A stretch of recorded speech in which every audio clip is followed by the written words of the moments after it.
একজন রাজীব সম্পর্কে বলতে গেলে এটা শুধু আমার কথা না, সমস্ত অডিয়েন্স বলেন, দর্শকরা বলেন আরেকজন রাজীব তৈরি হবেন না, হন নাই, বা আশা করি বা দোয়া করি হোক আরেকজন রাজীব আসুক।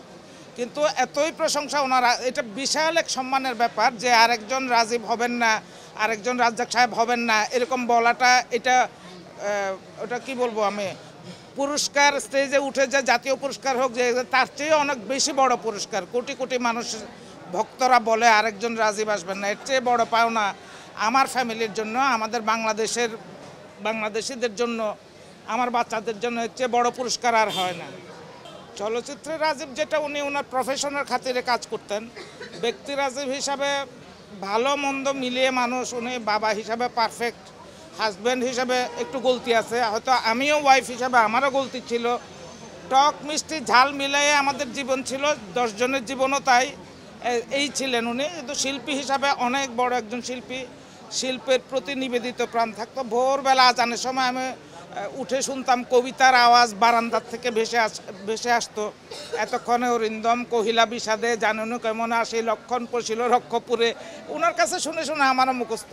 তো এটা কিসের জন্য করতো? সেদিন ডাবিং ছিল, যেদিনে ডাবিং থাকতো এই কবিতা উনি প্রায় আওড়াতেন। ভোরবেলা উঠে আজানের মধ্যে পায়চারি করতেন আর জোরে জোরে এটা আবৃত্তি করতেন। তো যে কাজই করুক না কেন, তার কাজের প্রতি আমি মনে করি এই ধরনের ভালোবাসা থাকা উচিত। একজন শিল্পী কেন, একজন এডিটর হইতে পারেন, একজন ফটোগ্রাফার হইতে পারেন, একজন ডিরেক্টর হতে পারেন, ওনার মনোযোগ যার কাজের প্রতি তার মনোযোগ এরকমই হওয়া উচিত, এরকম থাকা উচিত। এখনও রাজীব সাহেবের কারণেই আমি কোথাও গেলে আমার লাইনে দাঁড়াতে হয় না। যখনই ওনারা শুনেন যে মিসেস রাজীব আসছেন, এফডিসিতে বলেন, কোনো ব্যাংকে বলেন, কোনো যেখানেই যাই, অবশ্যই ওনার কারণে সম্মান, ওনার প্রতি আমার এটা কি বলবো, সম্মান, ভালোবাসা, দোয়া সব সময় থাকবে। আল্লাহ ওনাকে বেহেশতবাসী করুন। যোগটা আসলে এখানে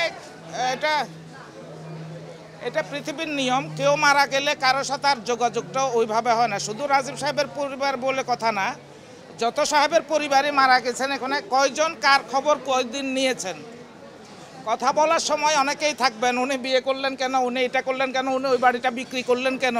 কিন্তু ওনার পরিবার 3টা বাচ্চা নিয়ে, 4টা বাচ্চা নিয়ে যারা বিধবা হয়েছেন তারা চলেন কিভাবে। যেমন জসিম সাহেবের ওয়াইফ নাসরিন কেন বাড়ি বিক্রি করলো, এইটা কৈফিয়ত চান মানুষ। নাসরিনের বাসায় গিয়ে নাসরিনের বাচ্চাদের খবর কয়জন নিয়েছেন, আমার বাচ্চাদের খবর কয়জন নিয়েছেন।